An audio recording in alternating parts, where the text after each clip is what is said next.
Halo, di video kali ini gue akan membantu teman-teman untuk bisa lebih dewasa. Jadi apa lu pernah nggak sih ngerasain ini? Udah berusaha keras di kantor, di tempat kerjaan, malah dimarahin bos. Terus pas udah pulang ke rumah, capek mental, capek pikiran, lalu tanpa lu sadar melakukan emosi amarah ke orang yang lu paling sayangi. Misal kayak pacar atau istri lu ya, jadi sasaran empuknya. Hubungan yang harus jadi pelipur malah jadi medan perang. Nah, hati-hati teman-teman. Nah, atau lu pernah dihadapkan pada pilihan yang sulit, misal diterima kerja di kota lain yang menjanjikan gajinya ya, tapi lu takut meninggalkan zona nyaman lu. Dan akhirnya lu bikin alasan nanti aja deh, dan akhirnya menyesal melihat kesempatan itu lewat begitu saja. Nah, ini bukan cuma soal pilihan aja. Ini adalah sebuah gejala dari satu penyakit yang melumpuhkan. Makanya di video kali ini gue akan bantu teman-teman untuk biar sadar ya atas ketidakdewasaan ini. Poin pentingnya yaitu terbesar yang bikin banyak pria yang terperangkap dalam kehidupan yang biasa-biasa saja ya, penuh penyesalan dan kehilangan rasa hormat baik dari orang lain maupun dari dirinya sendiri. Sekarang bayangkan versi terbaik dari diri lu yang ada dalam diri lu ya. Seorang pria yang ketika diterpa masalah justru dilihat oleh orang-orang di sekelilingnya sebagai sandaran. Mereka bilang, tenang, ada dia, tenang, santai. Seseorang pria yang keputusannya dihormati, kata-katanya didengarkan, dan karakternya dikagumi. Bukan karena dia paling kaya atau paling kuat, tapi karena dia paling bisa mengendalikan diri.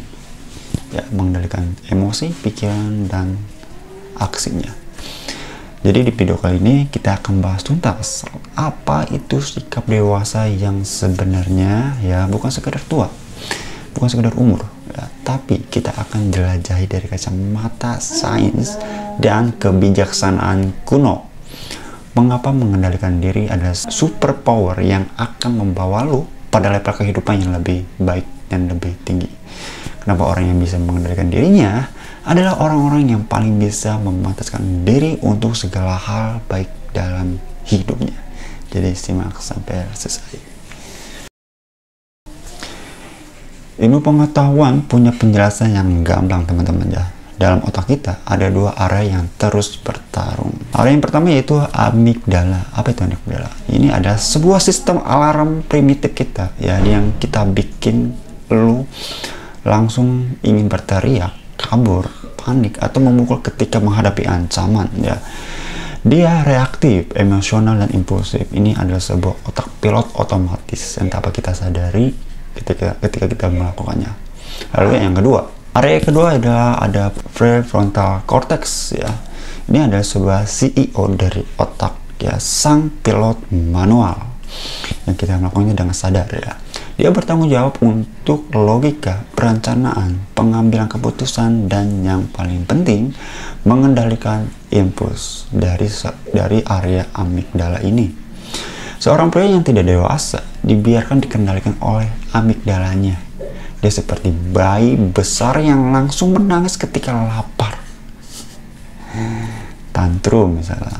Sementara seorang pria dewasa melatih prefrontal cortexnya ya untuk mengambil alih kemudi. Dia berhenti sejenak, menganalisis, baru bertindak. Ya, pemikirannya yang jernih itu bisa melakukannya dengan yang baik. Apa manfaatnya? Secara neurologis, setiap kali lu berhasil menahan amarah, memilih untuk sabar, atau mengambil keputusan jangka panjang, lu seperti sedang melakukan angkat beban untuk otak lu sendiri. Koneksi saraf dari prefrontal cortex lu menguat, ya, membuat lu semakin mudah dan cepat untuk tetap tenang di masa depan. Ya, ketenangan ini jarang orang miliki. Ya, salah satunya untuk lu yang bisa ingin tenang dan mengambil keputusan adalah melatihnya. Ya, lu secara harfiah sedang membentuk ulang otak lu menjadi otak seorang yang bijaksana juga.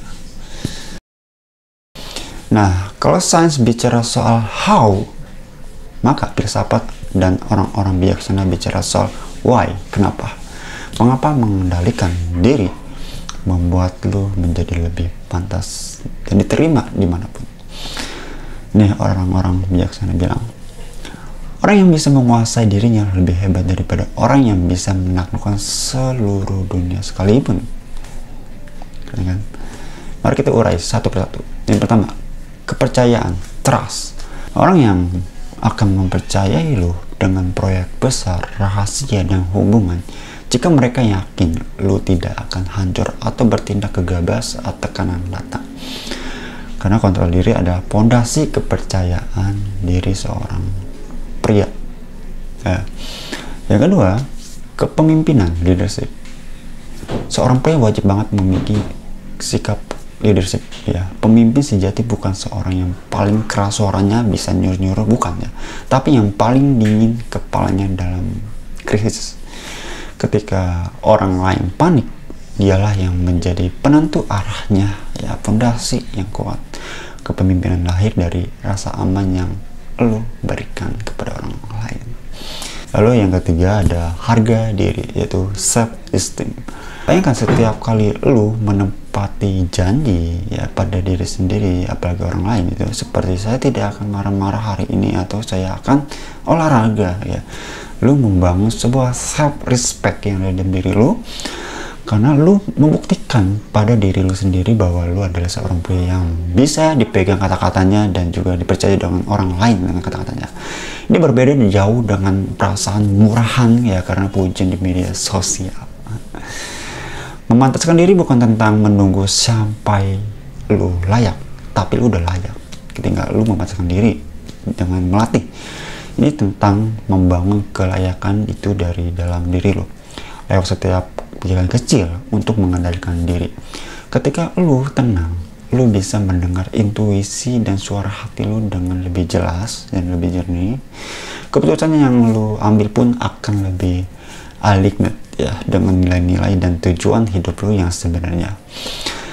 Lu tidak mudah terombang-ambing gengsi atau tekanan sosial, apalagi dengan huru hara di luar sekitar lu, yang enggak akan itu. Lu akan tetap tenang dan bijaksana dan menyikapinya dengan lebih dewasa. Lalu bagaimana cara melatih superpower ini, Bang? Ya, ini bukan tentang menahan emosi, ya, bukan menahan emosi, tapi ini soal mengendalikan emosi yang sampai ini menjadi bumerang ketika lu menahan emosinya. Ya, ini tentang membuat jarak antara rangsangan dan respon. Yang pertama gua akan jelaskan, yaitu the pause. Ketika amarah atau keinginan impulsif datang, tarik nafas dalam 3 detik, ya, tarik nafas dalam 3 detik, hitung sampai 5. Cara 5 detik ini adalah saat dimana lu mengaktifkan prefrontal cortex lu yang ada di sini. Lalu yang kedua, reframe the question. Jangan tanya apa yang ingin gue lakukan sekarang, tapi tanya versi terbaik dari diri lo. Apa yang akan dia lakukan dalam situasi ini? Pertanyaan ini menggeser fokus dari emosi sesaat ke identitas yang ingin lu bangun. Misalnya identitas yang ingin dihormati, ya kan? Identitas lu bahwa pria yang dewasa, gitu. Lalu yang ketiga, start small. Latih kendali diri dari hal yang terkecil dulu, ya. Misalnya tidur tepat waktu, batasi screen time ketika mau tidur, atur pola makan. Otot kendali diri lo akan semakin kuat sehingga setiap ketika lo diuji dalam hal besar seperti konflik, hubungan, atau keputusan karir, ya. Jadi ibaratnya kayak melatih otot lo, ya. Begitu juga dengan prefrontal cortex lo. Lalu untuk kesimpulannya untuk video kali ini, teman-teman, ya. Jadi dewasa bukan soal umur, ya. Dewasa bukan soal angka. Dewasa adalah sebuah kesadaran, dan kesadaran ini perlu dilatih. Sebuah pilihan untuk mengambil kendali atas diri lo sendiri, alih-alih menjadi budak dari emosi dan impulsi yang ada di otak amigdala lo. Dengan sains sebagai bukti dan kebijaksanaan sebagai pemandu lo sekarang udah tahu rahasianya. Tinggal lo jalanin aja, biar ada manfaatnya lo menonton video kali ini. Jadi kekuatan untuk menemantaskan diri lu untuk hubungannya lebih sehat, karirnya lebih cemerlang, masa depannya lebih cerah, dan kehidupannya lebih tenang sudah ada di dalam genggaman lu sendiri. Tinggal lu melakukannya di saat ini. Semuanya dimulai dari satu keputusan sederhana. Gua akan mengendalikan diri gua hari ini. Jadi camkan kata-kata itu. So what will you choose? Sampai ketemu di video selanjutnya.